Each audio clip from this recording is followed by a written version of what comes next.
Alright guys, Sledgehammers here back again today. Hope you all enjoyed yesterday's video. If you guys haven't seen it, I talked about the, the glitch movement that is currently in the game, not yet being fixed, but we're going to talk about that in a couple minutes time. Got a lot of support from you guys, so greatly appreciate that. I'll leave it links down below as always. Another video I'm going to link down below today is going to be related to the Red Reserve situation when I talked about that with Rated ages ago, and that is distinctly relevant today because we're going to talk about some individuals from the Red Reserve organisation, also the Accelerate organisation from last season that have really screwed a lot of people over during their time in Call of Duty, and guess what? They both return right on the same day. So very interesting topic of discussion. A lot of people in the community not particularly happy about this, and I think for good reason. We're going to get into it today. Like if you guys enjoy, subscribe if you're new as always. I would greatly appreciate it.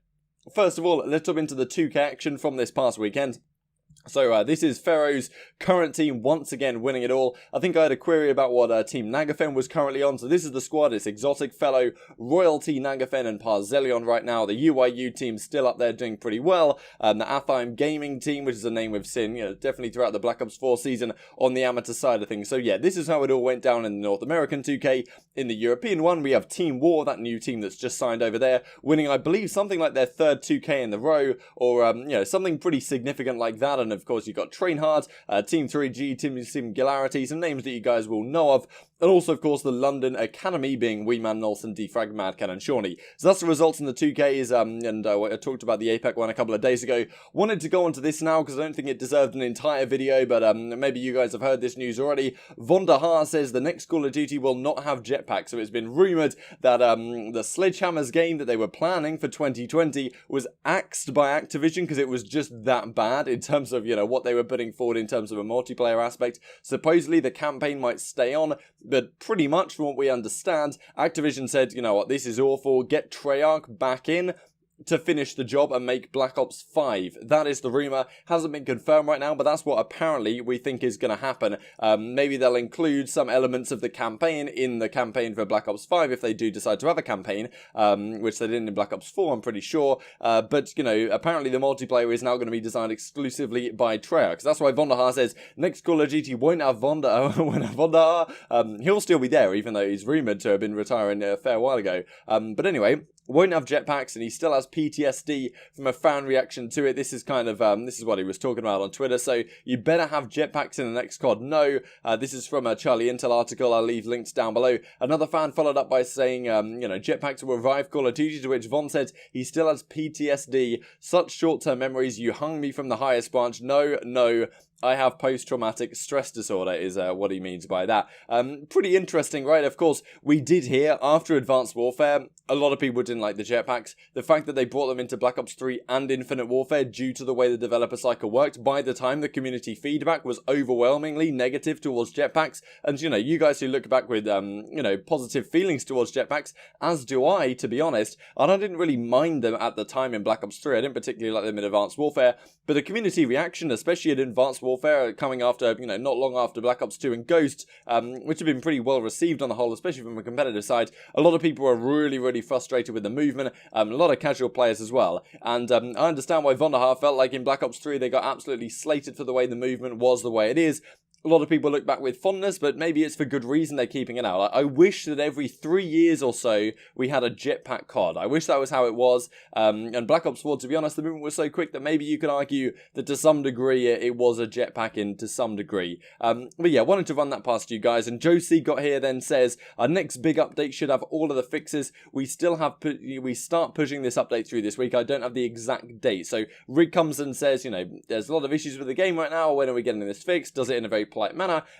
Josie got replies saying things are coming soon. Hopefully we may indeed see a fix to the movement glitch that we talked about yesterday. And as Mork says here, cannot believe 75 days in and IW has not done anything to improve their game. Sim says spawns got fixed. Do you mean to stop people with spawning inside the hill? That isn't a real spawn fix. Spawns have got better over time. You guys weren't scrimming yet. So You know, fair enough, but they're still not in an ideal state by any means. Hopefully, we will see some of that going forward. So this is what I wanted to talk about here. You guys may remember the Orbit team from way back in the day at the start of Infinite Warfare. Their team was 0.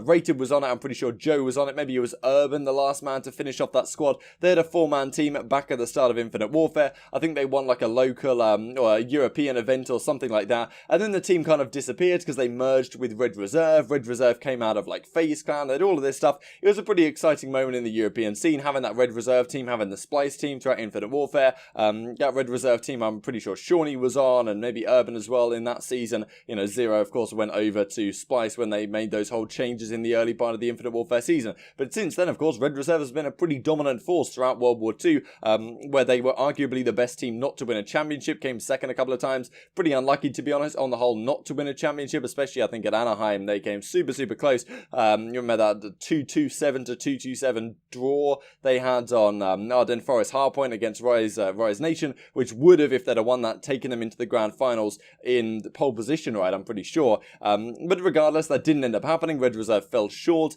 and then in Black Ops 4 as well, they had a pretty good season on the whole, did the guys on Red Reserve. However, the organisation dissolved due to chronic issues with payment of players. Rated, I believe, is owed at least nearly or over 100 grand. This is money that really is very difficult to recover due to the way the organisation collapsed and fell apart. There's no one really to go to try and get this money back. At least there's 150 odd grand going around between Scraps, Rated, Zero, I think, and Joe, guys that are owed money on that team that never saw the light of day. Those guys on Red Reserve, they disbanded the organisation, disappeared out of the scene. That's why the Red Reserve guys in the latter half of the season became units and all of this stuff happened. And now, guess what? Orbit is back. They say, "Dear Orbit fans," which firstly is an interesting thing to say. I didn't really know Orbit had any fans. Stockholm, Sweden, so of course Red Reserve was a Swedish organisation. We see where we're going here. We were excited to announce we will be resuming operations starting January 6th, 2020. So that was yesterday, with a brand new management team, they say. We hope to represent the best professional sports athletes in North America, Europe, Asia, and the Oceanic region. Moving forward, we also look forward to working with various personalities throughout the world. Sincerely, the management and board of directors. Hashtag Orbit Zone. I love how they make it sound super professional. Board of directors they have over here. And Rated comes straight back and says, "You won't be starting any operations before you send 150 grand to the Royal Ravens bank account," where the guys that are owed money on Red Reserve now have ended up, of course, on that London Royal Ravens team. So he comes out straight with the fire, and then, we see a lot of things that come out of this. So the shady folks in Red Reserve have moved to Orbit GG, Pix5 Radiant Nova, hundreds of thousands of dollars are owed to players. Just one player apparently is owed 120 grand. That meant that maybe that is Rated. This is the guy, Patrick Anderson, and another individual, Jordan Daly. These are some guys that have been involved in teams. We see this in esports a lot, right? Individuals start up a shady organisation, like Era Eternity as well, as come back to life as well. Guys that, don't pay the players on time, do it for their clout or whatever, and have issues with player contracts, and then guess what? Their organisation disappears off the scene. They change their Twitter handle, they come back under a new organisation, rinse and repeat, baby. That's how esports has been for a fair bit of time. So following on to this tweet from Amanda, Jake Lucky says this: "Trustworthy org, by the way, knows lies here already." So the picture he's pointing out is where Orbit management does not consist of any Red Reserve management. So just to show you, I think on this tweet they followed up saying, yeah, the Orbit management does not consist of any Red Reserve management. Red Reserve AB would like to clarify Patrick Anderson, formerly CEO of Orbit and Red Reserve, is not a part of Orbit GG. Okay, so fair enough. Patrick Anderson apparently not a part of it. But another individual by the name of Davey is now Orbit Davey, management at Orbit GG, previous management for Red Reserve. Very good thing of him to admit, right? This is something that I'd be chucking down the memory hole and trying to get rid of. Previous management at Red Reserve, but instead he openly says it on his Twitter account, and that's not necessarily a good thing to be a part of. So yeah, this is it right here. Previous management for Red Reserve, not the ideal situation. Then to follow on from that, we have this: just-in-time Tan to elevate as our Chief Strategy Officer. You may recognize this face from the Black Ops 4 season under Accelerate Gaming. I'm thrilled to be a part of this historic organization and influence the strategic directions, decisions moving forward. Expect big things for 2020. Now, I'm not exactly sure what to think of this guy. Part of me says, he was just his dad lent him a load of money. He started this esports organization, which was Accelerate, or at least he was heavily involved in it. He made a load of stupid, naive decisions, prioritized the organization over paying the players.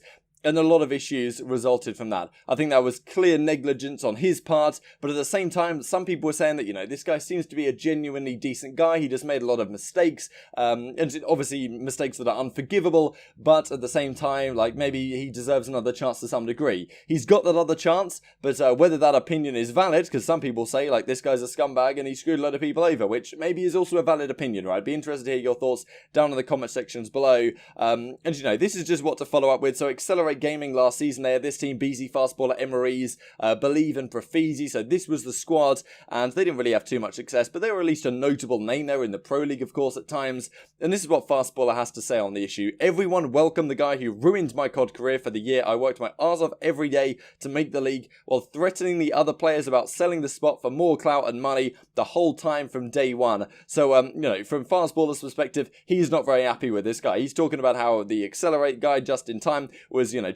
even, was looking to sell the organization, to sell the spot off to another team to try and cash in as much as possible. You know, not even thinking about the team. I think maybe players are still owed money from this guy, but maybe they're not entirely. But definitely there was this situation of trying to get rid of the guys on the Accelerate team, which maybe weren't the biggest names, replace them with bigger name players to try and get more clout for the organization, which is kind of what Fastballer's going for here.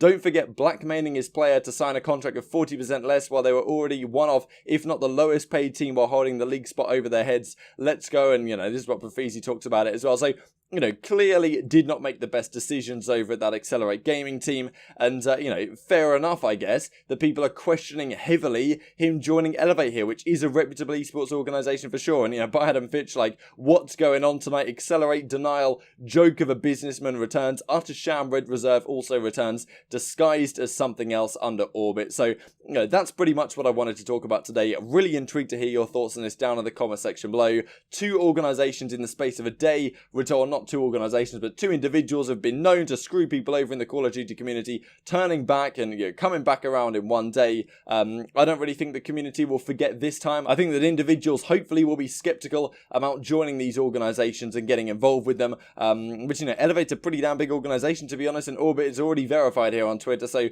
who knows, we might be back to square one and talking about the same damn things in, you know, in 12 months time. So hopefully not, but we'll have to see. So yeah, just to finish the video, I wanted to share with you guys this clip, just to follow on really from yesterday, talking about the animation of this individual sliding out the bathroom. Looks like it's from 1997, the amount of frames on this one, and that's another part of the glitch movement that I didn't really get into yesterday, is that not only is it an unintentional exploit where you know, double slide and then jump and it does this movement, but it also ruins what your character model looks like for the enemy team. So yeah, hope you guys enjoyed. Like if you enjoyed, subscribe if you're new. As always, I'd greatly appreciate it. Thanks for watching. I'll see you next time.